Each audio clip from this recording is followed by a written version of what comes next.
You're listening to Simple Roots Radio episode number 215. And today, we're going to change the way you look at building habits. Welcome to Simple Roots Radio with Alexa Sherm. Alexa believes that simplicity in life is the key to achieving true and lasting health. And now your host, Alexa Sherm. Welcome back to this podcast. As always, my name's Alexa, and this is the place to get healthy, live happy, and find more joy. Today, I have the pleasure of interviewing someone who is phenomenal in the field of behavior change and habit formation. What I love so much about this interview is it's not another thing you have to do, but it's about coming back to yourself and understanding who you are and where you want to go. It's creating a desire and a drive and an enjoyment for the things you do, not a beat your body into submission kind of lifestyle. So today on the show, I have a special guest named BJ Fogg. He is a behavioral scientist and founded the Behavior Design Lab at Stanford University. He's the leading scientific author on habits. And he has a behavior model that I find really helpful and really fascinating, and recently released a really great book on habit formation called Tiny Habits. It will completely revamp everything you ever knew about habit formation and the behavioral model behind that. And it really digs into why maybe habit formation has been so difficult in the past and how easy and exciting it actually should be. So I'm honored to have BJ on the show. We're going to break down habit formation, behavior modification, and really how to create behavior that is going to align with where you want to go. So stay tuned for that. But before we get to the show, I don't want you to forget, you can learn all of the information about BJ and today's show over on my blog at simplerootswellness.com. They're found in the show notes at simplerootswellness.com/215. Yes, all the information on today's show where you can learn more about habit formation, the tiny habits I'm implementing into my own life and how I found success in those, as well as where to learn more about BJ over in the show notes. And while you're there, don't forget to sign up for my email list. I am almost ready to release another section of my Health Made Simple class, and I am so pumped. The first round was amazing, and people saw amazing results. It wasn't just results in this outcome-driven results, but it is a complete transformation in their thought and their view about their body and about health, which completely changes how they walk forward. I teach you in the class not just how to make health another thing you have to do, but how to make it who you are in a personalized and very new way of living in the health space. So if you want to learn more about Health Made Simple, make sure you jump on my email list or just click the button on the homepage to sign up for that waiting list. It is going to be phenomenal, and I would love to have you be a part of it.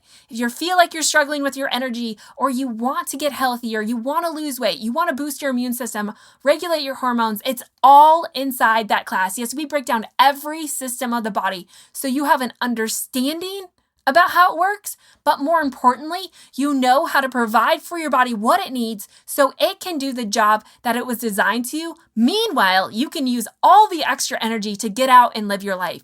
It is life-changing, and I don't say that lightly. So again, head on over to the show notes or just my homepage at simplerootswellness.com to sign up for that. In the meantime, though, stick around because this interview with BJ Fogg is fascinating and can completely change your view of habit formation and how to overcome your bad habits and create new ones starting today. So let's get right to the show and welcome BJ Fogg. BJ Fogg, welcome to the show. Thank you so much for being here and being willing to share your advice and your knowledge. And you just had a book come out not that long ago, and that is what we're going to break down today. So thank you so much for being here. Alexa, thank you for inviting me. Yeah. So you're the first person I think that I've had on, scientist that has studied behavior change. I am glad. I like being first. Yes. So you run a lab at Stanford, correct? That is a behavior design lab. Is that what you could classify it as? Yep. That's the name of the lab. So what do you do there? And how did you come up with this concept of working through habits and tiny habits? Wow. Okay. I'll be brief. Okay. And you can follow on with more questions. So the lab is, we study how human behavior works and how to change behavior in positive ways. That's basically what we do. And so I'll have anywhere from 8 to 12 researchers. They're mostly students at Stanford, and we work on projects that interest the lab generally.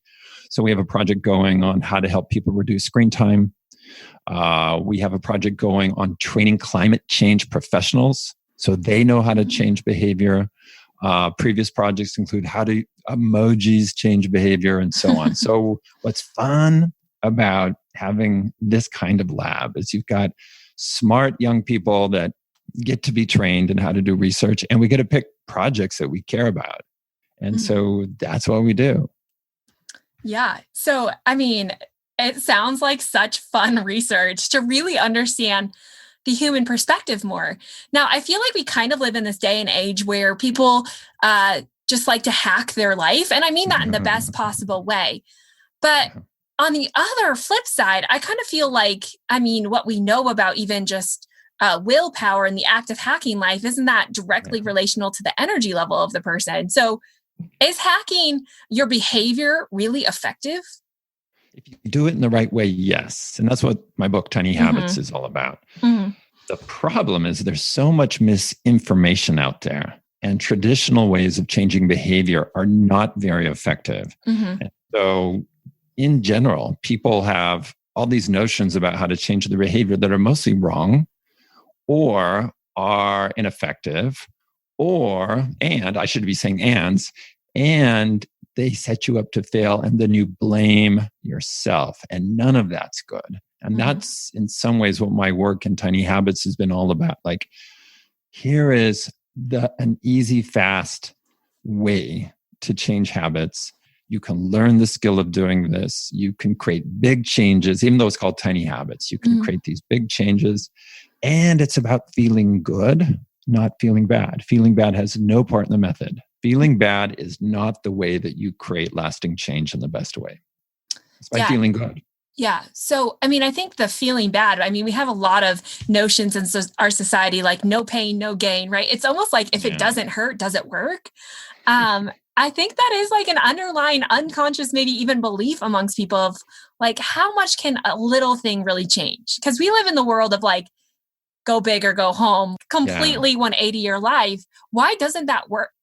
Well, and I was there too. I mean, I grew up in this culture just like everybody else. Grew up with these beliefs about I can do it, and if I don't do it, it's just like I lacked willpower, motivation, or discipline. You know, it's my problem, not a problem with I don't have the right method. The problem with so many products and programs and ideas out there about doing big changes is that doing something difficult requires high levels of motivation. And that's what my behavior model shows. If you want to do something difficult, you can if your motivation is high. But when your motivation drops, then you can't do big things anymore. You only can do tiny things. And then, if we could keep our motivation very, very high, then we could make these big, hard changes. But the fact is we're human beings and we cannot sustain high levels of motivation. That's just, our motivation goes up and down over time. Or we have competing motivations that come in and compete against the motivation. Oh, I thought I was going to eat this way, but now I'm at a wedding sitting at the front table and I'm motivated to not make the bride and groom feel stupid because they served me the wrong dish or something. But there's all these different motivation vectors or forces that are going on in our life. So the motivation to eat differently may get swamped out by those, or there's just natural motivation swings. Even during your day, your motivation goes up and down for things. So recognizing that reality, that we don't have superpowers to always keep our motivation high. Tiny Habits is about, okay, this is a method where even on your worst of days, your most challenging of times, you can still do the habit. You can still progress. You can still succeed. Yeah. What are some things that are affecting our motivation outside? I mean, what is the list that's either inhibiting it or helping it, right? Just life in general. We'll start with life, people, your own circadian rhythms. The fact that our motivation shifts for different things is actually a good thing. And I have a hypothesis that it's an evolutionary thing. If our ancestors only were motivated, let's say you had high levels of motivation to do everything, oh, I want to study, and I want to strengthen the relationship with my mom, and I want to preserve the environment, your life would be going in so many different directions at once. Right? You'd be doing all of these things. So I think our motivation, we're designed to have our motivation shift from thing to thing because we have different hard challenges we need to tackle. Sometimes it's about career. Sometimes it's about relationships. Sometimes it's about managing your home, and you can't go every direction at once. So and here's what was so surprising to me. Everyone listening to this understands that your motivation goes up and down over time. You've experienced it. However, when you look at the academic work that's been done on that, there's very, very little work on it. And that phenomenon of motivation going up and down had never been named. So in one of my training events with 12 people, I said, here's this thing. We're all familiar with it. We get motivated to connect with people around the Christmas holidays. Boom. Beginning of the year, we get motivated to be healthier. Boom. February 14th, we get motivated to strengthen our love relationships, and it goes down. Never been, let's name it. And so what we decided, we called it the motivation wave. So number one, there's not a ton of literature on this. In about 2009, some studies started to emerge. In a history of over 100 years of where this could have been talked about, and it's never been named. So even though it's so familiar, no name for it, and not a history of scientific research around it. Yeah, that's really fascinating. So if motivation, I mean, I think we all think, oh, we just need to have more motivation or we need more drive, but you're saying this is a wave. So it's equally as good to have high motivation as it is to go through periods where your motivation wanes? Is that unfair to say? We need to be realistic that our motivation is not always right. Okay. Yeah. So when the motivation is high, then you can do difficult things like, oh, I'm going to learn to cook this, or I'm going to buy this piece of equipment, or, so you can do hard things, but you set yourself up in a good way to, when you're creating new habits, and this is one of the key things in Tiny Habits, is make it so simple that even when your motivation is low, you can do the new habit. And when you want to do more, you can. You can always do more, but you don't raise the bar. You put the bar really low and you keep it there. And then when you want to do more, you do, and you count that as extra credit. And you don't raise the bar. So that's totally different than how people normally think about change. Like, oh, I'm going to do more and then more and more. No, you set yourself up to eventually fail. You set the bar low, you keep it there. And when you do more, which you naturally will, you think of it like, wow, that's extra credit. Boy, I'm going above and beyond. Boy, I'm the A+ student. So you see it as not, I just met the levels. Like, man, you knocked it out of the park again. Good for you. So to get more motivation, essentially, we have to have those wins.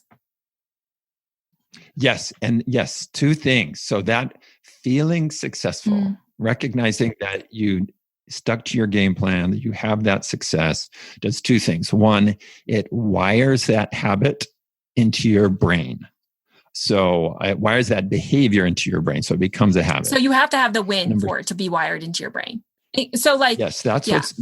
So, I mean, I think you hear people are like, oh, just give it 6 weeks. But if you don't see success in that, then is it not getting wired into your brain? No, it's not. And that's again, there's so much misinformation out there.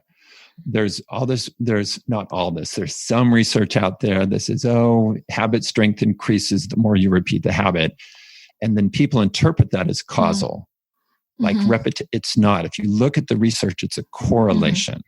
And it would be very much like saying, and then I'll come back, like I could do research where I could say, oh, the more time people hang out at the gym, the healthier they are. Therefore, hang out at the gym. And so some people might go hang out at the gym at the snack bar, eating snacks the whole time. Like, okay, I'm hanging out. I'm not getting healthier. So it's not about the correlation. It's what's causing somebody to be healthier. What's causing now at the gym, hanging out at the gym isn't what's causing it. In the same way that when people are working on habits, repetition is not causing it. It's the emotion that people feel when they do the behavior. It's the emotion that causes your brain to rewire and make that habit more automatic. And like you said about 90 seconds ago, makes you also want to do it again. Yeah. One thing that I really love about the tiny habit perspective is the level of enjoyment, because I think often in habit formation, we don't ever hear that. I think a lot of what people are trying to do is just a force, right? It's kind of like we're looking at the bad and we're almost trying to force these things in, thinking that will help. But you're saying that there has to be a level of enjoyment or desire for it to stick. Otherwise, it's almost so much effort that you do fail and you lose your motivation. In my book, Tiny Habits, I address a little bit the issue. Like, hey, everybody, you've heard repetition creates habits. No, it's not that. But I don't really go there full force because I knew that was going to upset some people, including some academic colleagues of mine. And so I say it, but I don't really push hard on it. But I will now a little bit. If you believe that repetition creates habits, it doesn't. But that's what people are led to believe by blog posts and just the culture. Then you think, oh, I have to change a habit. Therefore, I have to endure suffering for 66 days, or I have to it's going to be painful. So it also then, the idea that repetition, like you just have to hang in there for 21 days or whatever, that makes people assume that behavior change is painful or it's something to suffer and endure. And it's not. You change best by feeling good. So first of all, pick new habits that you want. Don't pick habits you feel like you should have. Pick, like, even when it comes to snacking, it's like, pick new snacks that you like. And that might take some exploration, but find the ones that you like. Pick habits that you want. If you don't want to go to the gym and walk on the treadmill, don't pick that as a new habit. Find some exercise that you like doing and that you want to. So number one. And number two, well, there's more than I can actually probably number. But second point is, as you do the new behavior, recognize your successes, no matter how small, and allow yourself to feel good about those successes, because it's that feeling that rewires your brain and helps you do that automatically. In other words, you don't rely on having to remember or high levels of motivation. It becomes part of your life. Yeah. Part of your design. So, I mean, I think, again, just to break down some more myths, I think on some level, maybe habit formation is a thought that it has to move into your unconscious, right? Like it has to be just part of you, but you're saying there has to be a level of consciousness to get there. What's the level of like consciousness, unconsciousness? Such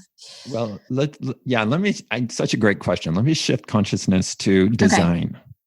You can design habits into your life, and you can design habits out of your life. In other words, you can be deliberate about it. And it's not a magical thing. There's a system, there's a process. And that's what the book Tiny Habits is all about. Here's the system. And it's way easier than you thought. And the analogy that's in the book, and I wanted to share this a lot more, but my editors were like, no, too much on this, because we had to keep the book short, not huge, is think of your set of habits and routines, I'm using those as synonyms, as a garden, a land. So you have an acre of plants, and you have grass, and you have shrubs, and you have trees, and all of those are different habits in your life. You can either neglect that garden and just let any weed grow, bad habits, or you can design for what you want. And that's the tools, that's the process I'm sharing in Tiny Habits. So think of it, each habit like a little plant, and you start them small. Even if you want a cherry tree, you don't start with a full-grown cherry tree, you start it smaller, and you find where it fits. Where does this new habit fit naturally in my day? And then you keep it nurtured, and you nurture it by feeling successful through that emotion we talked about. And so if you understand, or if you, and habits really do work very much like plants.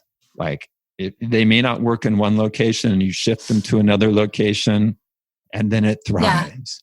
And you start it small, and as long as you keep it nurtured, it grows, and you don't have to force it to grow. It will just grow.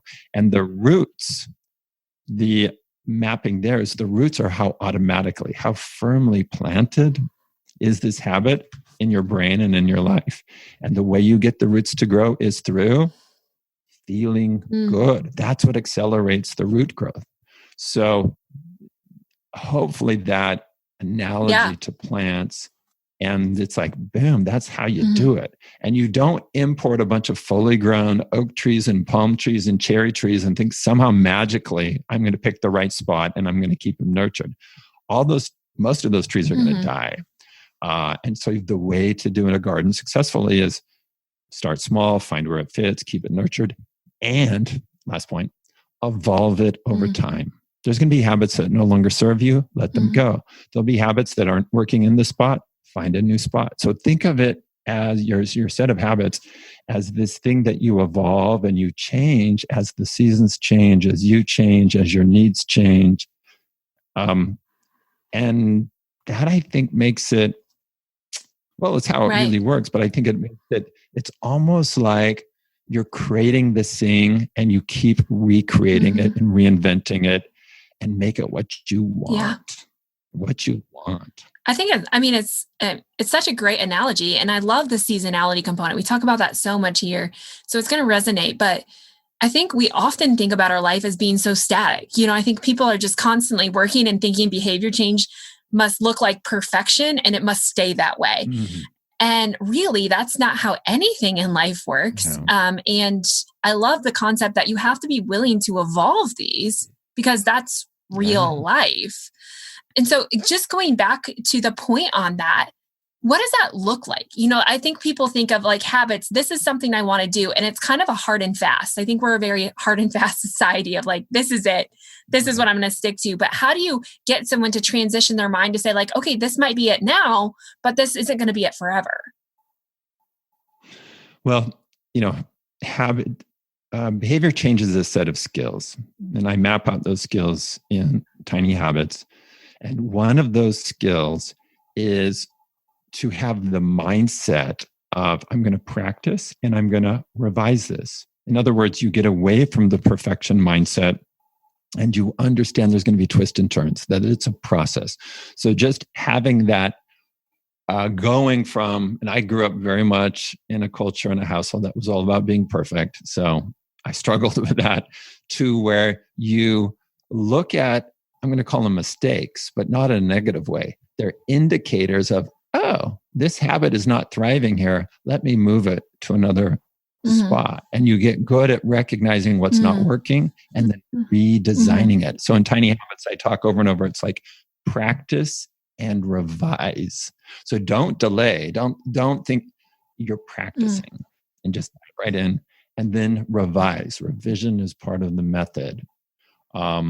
Because nobody is perfect at this. And in some ways, you don't even want to be perfect. You want to discover what works for you, because that's part of the skill. That's part of the capacity. And here's what it feels like. And we can get in the nitty gritty of how to get started, but let me tell you what it feels like.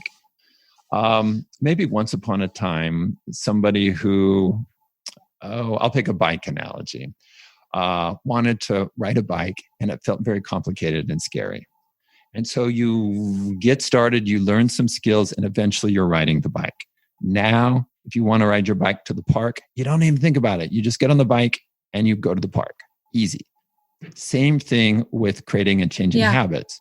At the beginning, it may seem scary and hard, and you procrastinate it and you're worried about it. But as you learn the skills, then it's like, oh, I need this new habit. Bam. It's like you just get on and you go from point A to point B and it's done. Now, it's not to say it's always perfect, but there's no agonizing over it. There's no real fear around it. There's no sense of, will I succeed? Or what if I don't succeed? It's like you just get on and ride because you have those skills. And that is a lot of tiny habits, and especially the free 5-day program is about teaching you those skills. We don't call them skills in the program because I think that might scare people away. We just have people do stuff. But then, and I point this out in the book, then you look back and it's like, oh, now you have the skill of making it tiny. You have the skill of figuring out where to put it. You have the skill of revising if it's not working. You have the skill of helping yourself feel successful, setting the bar low, and so on. There's 20 some odd skills that I've mapped out that relate to behavior change. Yeah. Yeah. And those are really beneficial. And before we get into like, okay, how do we get started with this? My last question as it relates to this whole behavior change model and just habits is, do bad habits or habits we want to break, do those just naturally weed themselves out as you focus on these tiny habits and creating them? Like, do you believe the bad will just kind of get rid of itself, or do we have to put any emphasis there? Yeah, what we call bad habits is a more complicated landscape. Some of them will naturally get pushed out by positive habits. Just like if you plant certain plants, they'll overtake the weeds. Sometimes. Some of them you have, but in many cases, people think about as bad habits, there is a process for removing them, and it's different for different types of habits. And so I have a chapter where I talk about this, and then the appendix where I think it really happens. There are 3 pages of flowcharts that map out step by step by step. How do you not break the bad habit, but how do you untangle it? And I'm trying to change the language around that. Breaking sets up the wrong idea. It means with one moment of time, I'm going to be able to stop this habit. And that's not how it works. You untangle it. You take aspects of it. Let's take snacking. Let's say somebody says, I need to break the habit of snacking. Well, it's not just probably one snacking. You might snack on your morning break. You might snack on your afternoon break. You might snack after dinner. You might snack at 3 a.m. Those are all different tangles in this knot, this overall thing we call, snacking. And what you do, and there's a more specific step-by-step process I share in the book, but essentially you find the easiest tangle, the easiest snacking behavior, and you unwind that one. You start with the easiest, just like with a phone cord that's all tangled up. You don't imagine you could just yank on the phone cord and it becomes entangled. And you don't go to the hardest tangle. You go to the easiest one, and then you go to the next easiest one, and then pretty soon you're able to untangle all of it. And that's the same way to look at these behaviors that we often call bad habits. It's a process of untangling. You might be really intimidated at the start, just like when you pull the phone cord out of your bag and it's all knotted up. You just go, oh my gosh. But if you start with the easiest one and the next one, you'll get there. So I want to talk about building simple habits and the concept of how this happens, because like you said, like weeding out happens with the very simple first, right? The easiest one, which is kind of the start of simple habits. Are there specific habits in our life that we should focus on first? Or is that very personable? Well, I'm interested in what you have to say in the nutrition space. My amateur view, and I'm not entirely amateur, but I'm not a pro in the nutrition space like you are. But if a friend came to me, so I wouldn't do this as a professional because yes, I'm a behavior change expert. And there's things I study and there's things that, I run research around. But if a friend came to me and said, hey, I want to eat differently, I would say, start with snacking. Start with snacking and find snacks you love and turn those into the habit. So let's say you really like, I'll use a personal one. I figured out I like cauliflower. I don't know why, but I do. So then I made it really easy to eat cauliflower as a snack. I just prepare, wash it, prepare it, have it ready to go. And then I also found that I like mustard on it. And so develop good snacking habits and then go to those rather than the bad snacks as you can. And then the next step, again, my personal opinion would be, and focus on breakfast. Figure out a healthy breakfast that you like. And in my view, that you can essentially repeat. So you don't do all these creative breakfasts. You have a few that are super healthy for you and you love them and you make that a habit. And those would be the starting points from my amateur perspective. But notice you're starting with easier things and you're focusing on habits that you want. Yeah.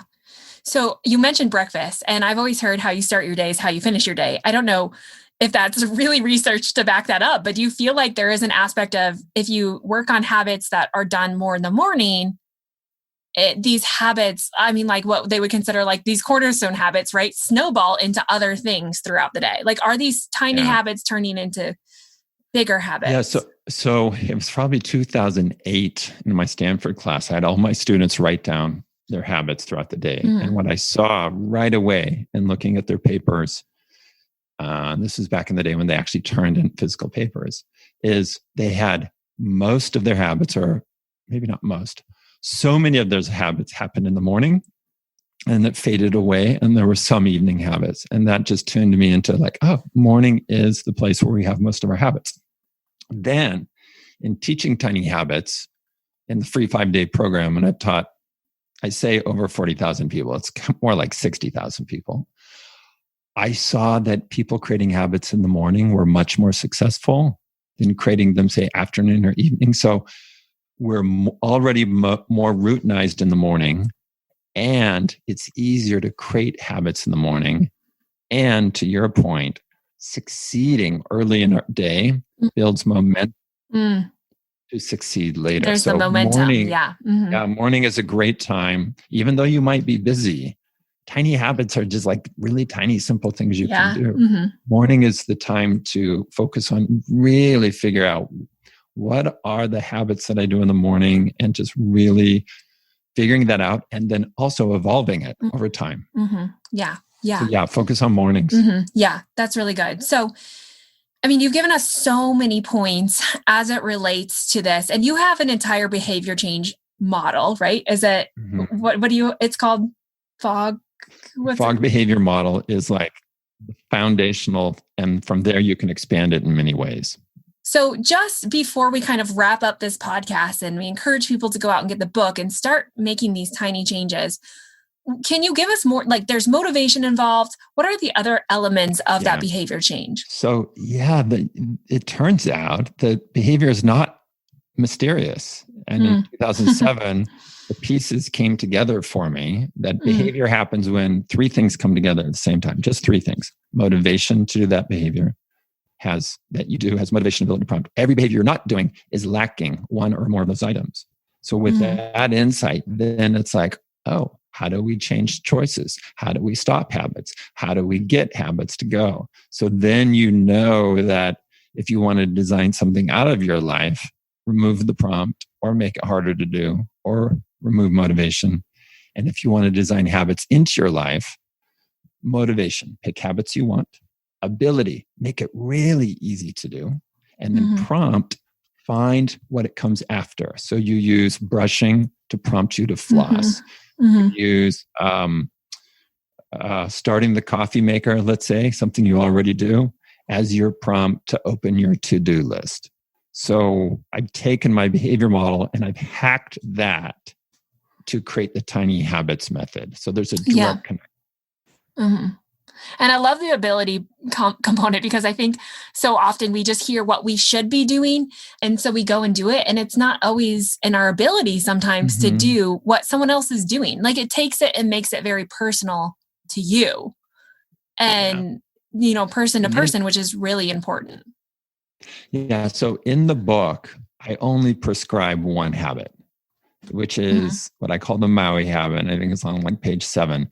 The rest of the book is how to create any habit you want or entangle bad habits. And I don't say, do this, here's the habit you must have, because our lives are so individual. And I want to teach people a method to create any habit they want. And that's really the focus. But in the back of the book, there are 300 recipes. It's how you can design it into your life. So in the back, in the appendix, I wanted to put 1,000.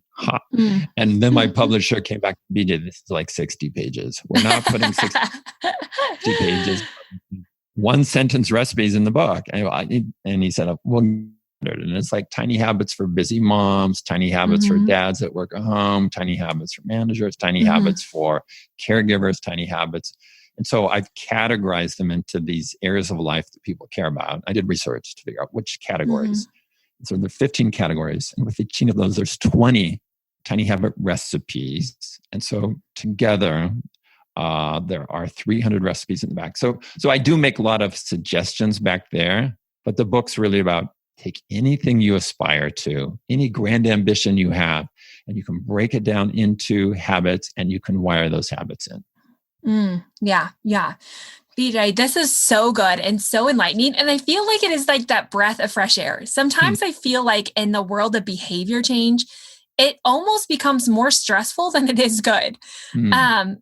Past models. And this is just, it's almost freeing to recognize that these are just these little things that you should enjoy. And that's how it gets solidified in your brain. And it's not this just kind of what I call in the health space, beating your body into submission. It's really working with your body and loving your body and respecting your body to make that change. And that's what I've loved the most about this book is it really creates so much freedom. Well, and I get emails to that effect now. I mean, I did during the 5-day program. So I've taught the 5-day program since 2011, week after week after week after week. And I don't get paid for this. I just do it because it helps others. And now I'm getting, emails, people that have read the book like, oh my gosh, BJ, you've changed my life. And yeah, they talk about it. I'm now liberated. I'm free. I'm free from the self-trash talk. I'm free from beating myself up, that inner chatter in my head. I now know how to transform that to be a positive dialogue. And it's so exciting to share this. And it's not as hard as people think. Once you see it from the right perspective and given the basic set of tools, you can apply those quite easily in your life. Yeah. Yeah. So good. So my last question is, what's the last piece of advice you want to leave us with? Like one thing that you want people to take home and just really start to focus on as it comes to behavior change and habit formation. I'm gonna give 3. 1, don't delay, just start. Two, and then I have 2 sentences. I call them maxims. So you don't remember anything else from this podcast. If you don't do the 5-day program, remember these 2 things. 1, help yourself do what you already want to do. Yeah. 2, help yourself feel successful. Those are the keys. Any product or program you do to change, it must do those 2 things. It has to help you do what you already want to do. It should help you feel successful. If it does those things, you're on your way. If it misses either one, it's not going to work in the long term. Yeah. Yeah. That's really good. Help yourself. So where can we learn more about you and what you do and finding your book online? Of course, I'm going to link all of this up in the show notes, but we would love to follow you 3 things. And your work. Yep. I think I like 3s. 1, of course, you can learn more about Tiny Habits at tinyhabits.com. A lot of resources there. You can learn about me more generally. I don't know why you'd want to do that, but you can at bjfogg.com. And then 3, which is new, I have gotten Audible to take the preface of my audiobook, which I narrate, and put it before the paywall. So if you go to the page of my book on Audible, you can listen to my 15-minute preface. That's only for the audiobook. It's not in the print book, where I share my struggle with my speaking voice, because I had a voice disability, and how that maps to what I'm sharing in the book. So people really, really like the preface. So I got Audible to bring it forward, and you can just go, click, and listen to the whole thing. So if you feel like you can't afford the book right now, at least go listen to the preface. It's free. And there's a whole bunch of other resources I have that are free. Yeah. And I just want to make a claim that Audible is a really great thing because people struggle with time, and Audible allows you to listen to books like this on the go. So, I mean, I'm not even sponsored by Audible, but I really love that aspect too, where you can gain a lot of knowledge like this without having to make the habit of even reading, right? Because that's not even in the scope of some people's desire. So anyways, you can find all that information over in the show notes. I'll make sure and link all of this up. I appreciate you being here and sharing your knowledge and what you're learning. It's fascinating work, and I can't wait to see what you uncover in the future. So thank you so much for being here. Thank you, Alexa. I mean, don't you love the concept of tiny habits? It falls right in line with everything that I believe. That it's not about beating your body into submission or hating yourself healthy or hating all of these things that you have to do, creating more stress in your life, which is actually causing more problems. Instead, habit formation and transforming your life and your behavior has to fall in line with things that you enjoy, creating motivation, and also aligning with your ability. This is all in BJ Fogg's behavior model, which is really what I think is foundational in creating lasting change that sticks. So I hope you love this podcast. I hope you found it informative and you can take something away and start doing it today. Remember, just one tiny habit that sets the bar so low that even on the days when you don't have energy or you don't have motivation, you can achieve it. Because remember, habit formation is built out of your success and your enjoyment. So start there. Pick one thing, one little thing that you can do and start building on your habits from there. Also, don't forget to pick up a copy of BJ's book, Tiny Habits, wherever books are sold. And also, like he mentioned, Audible has a really great intro to that is completely free. So if you don't have the income to buy the book right now, go listen to that preface about that book and listen to his story about where tiny habits were born. It is really great and worth the listen. Okay, that's it for today's show. Don't forget to head to the show notes at simperitzwellness.com/215 to learn more about today's show and find all of the resources. Also, while you're over there, don't forget to sign up for Health Made Simple. There is a limited number of spots, and I want you to get involved because it will completely change your view of health and your life in general. Totally worth it. I can't express that enough. And we get to work one-on-one together to go through this. Okay, that's it for today's show. Don't forget to share this with your friends and family. Take a screenshot, share it on social media, tell other people about this life-changing message of not just living for health, but using health to live your life. In the meantime, I will be back here next week with another interview, which we're going to do all month long before we walk ourselves into the energy series. I feel like I need some kind of intro music that's like super pumped up because it is going to be my favorite series I've ever done, and I cannot wait to dive in. That's going to happen all summer long, and it's mostly solo shows by me. So yes, you're going to hear my voice a lot. That's why I thought I'd mix things up with a few interviews before I'm just solo taking over the podcast for the summer. So it's going to be a lot of fun. I have a lot of great information to share, and I hope that it completely transforms your view of health and really changes your health without making you a slave to it. Okay, that's it for today. I'm headed out. Have a great rest of the week, and I will be back on next week with another interview talking about essential oils and aromatherapy, something I haven't dove into a lot. Anyways, you're going to want to stay tuned for that. Okay, that's it for today. I will see you back here next week.